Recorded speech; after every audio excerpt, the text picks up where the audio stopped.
पूरे 28 साल का हो चुका था ऋषभ, लेकिन शादी करने को तैयार ही नहीं था।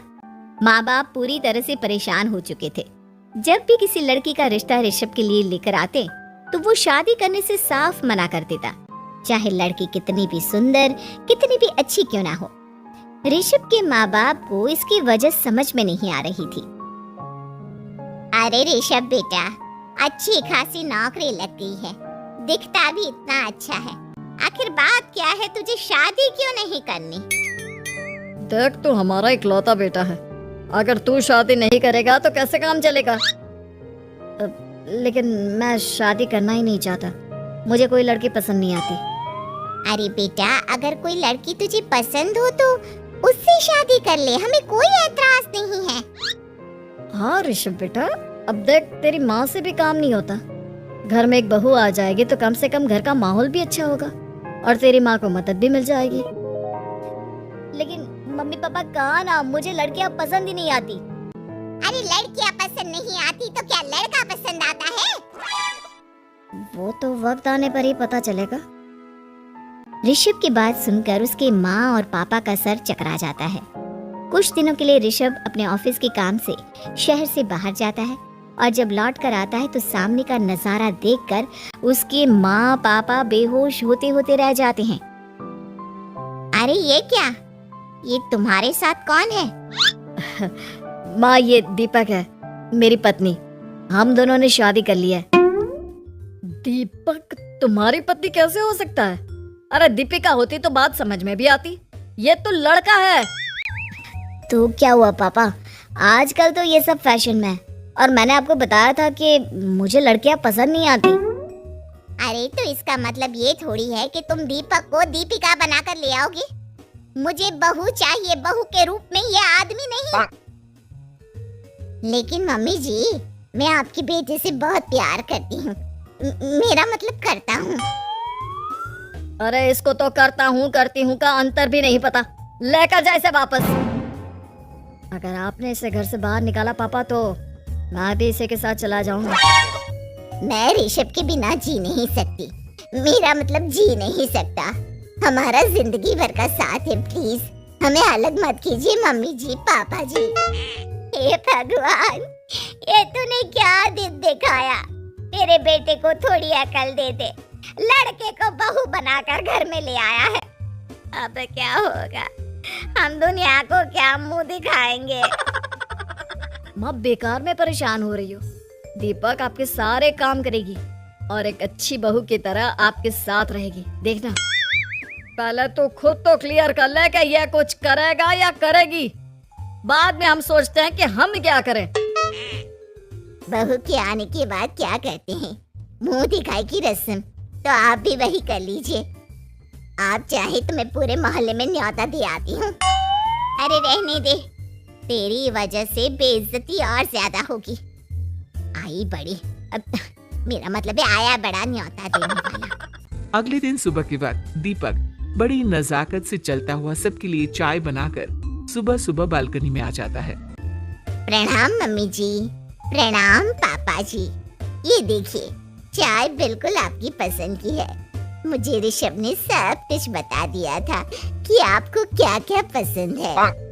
हे भगवान, ये सब क्या हो रहा है? ये क्या नौटंकी है? नौटंकी कहाँ है? माँ देखिए तो, मेरा दीपक आपका कितना ख्याल रख रहा है। लाओ, अब जो भी है, जैसी भी है, चाय पियेंगे ही सही। थोड़ी देर के बाद, वैसे दीपक, चाय तो तुमने बहुत अच्छी बनाई है, चलो कुछ तो अच्छा हुआ।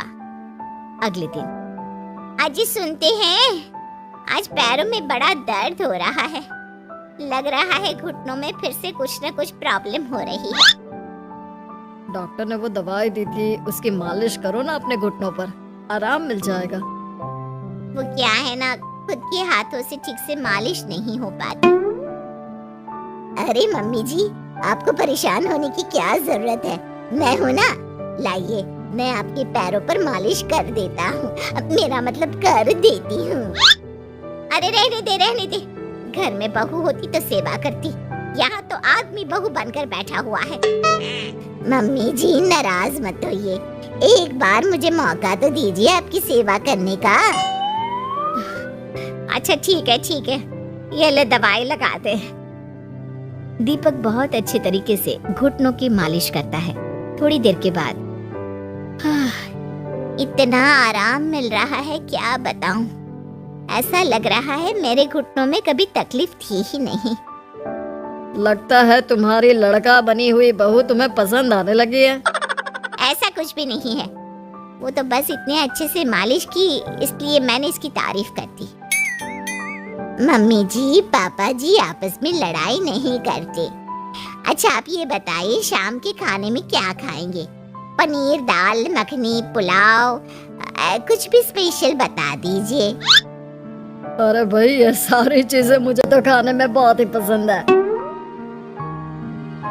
तुम क्या कोई औरत हो जो पनीर दाल मखनी बनाओगी?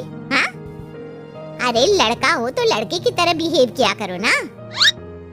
भले ही मैं लड़का हूँ तो क्या हुआ, अब तो मैं ऋषभ की पत्नी और आपके घर की बहू हूँ, तो मुझे उसी तरह से रहना पड़ेगा ना। अच्छा ठीक है, जो तुम्हें पसंद है बना लो।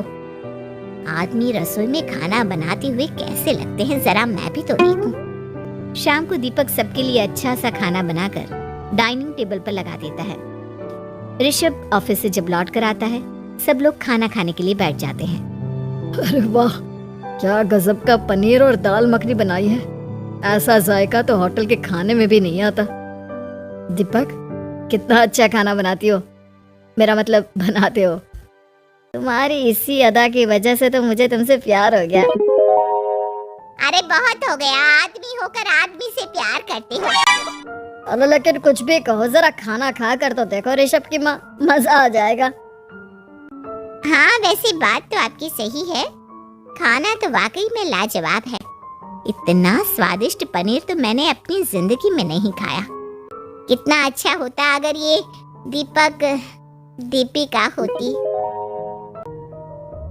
और फिर अगली सुबह कुछ ऐसा होता है जिसे देखकर ऋषभ के माँ और पापा ना केवल खुश होते हैं बल्कि हैरानी से उनकी आंखें फटी की फटी रह जाती हैं। उन्होंने जो नजारा अपनी आंखों के सामने देखा उसे देखकर उन्हें अपने आप पर भरोसा नहीं हुआ। सुबह का वक्त था, सब लोग बालकनी में बैठकर सुबह की चाय का इंतजार कर रहे थे। तभी रसोई में से एक बहुत ही खूबसूरत लड़की जिसके लंबे लंबे बाल थे और जिसने साड़ी पहनी हुई थी, हाथ में चाय की ट्रे लेकर वहां आती है। अरे ये कौन है?